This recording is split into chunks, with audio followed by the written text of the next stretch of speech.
Shalom, and thank you for joining us once again for Living Supernaturally, a time where we look into God's Word to meditate on it.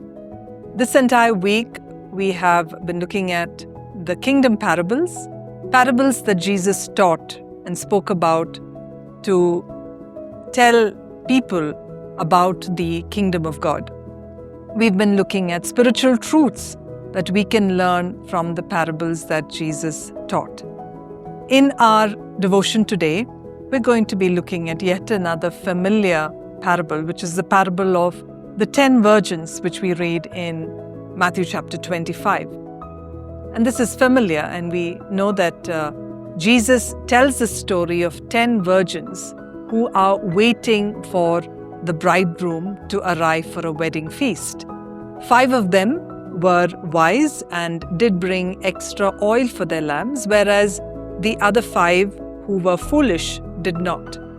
And when the bridegroom was delayed, we read that all 10 of them, they slept, and at midnight, when they heard the call of the bridegroom, they get up, and the 5 wise virgins lit their lamps and joined the celebration with the bridegroom. But the foolish virgins ran out of oil and missed out because they went away to buy more.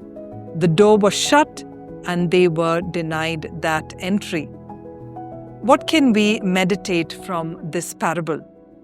Just as the virgins were waiting for the bridegroom, you and I are waiting for Jesus, our heavenly bridegroom, who will return to establish his eternal kingdom. This parable emphasizes that the return of Jesus will be sudden and unexpected, so we must be ready at all times. Matthew chapter 25 verse 13 warns us and says, "Watch therefore, for you know neither the day nor the hour in which the Son of Man is coming." We see that the wise virgins kept their lamps burning because of the extra oil. They were expectant and they were looking forward to the bridegroom's coming in faith. Whereas the foolish virgins who neglected to bring that extra oil are likened to those who may be careless or complacent about their spiritual walk. Those who are spiritually prepared actively will continue to pursue God, living by His word, and they are the ones who are going to be welcomed into His kingdom. To be a part of the kingdom of God, it requires individual as well as personal surrender and readiness. And each person must respond to Jesus personally to enter into that kingdom. And that's what the scripture talks about, of how we should be watching and we should be ready. We also do see that the virgins joyfully entered the wedding feast. It's a picture of eternal joy and fellowship that awaits every believer into God's kingdom. So those who remain faithful and experience the fullness of God's presence do enter into with eternal joy in the kingdom.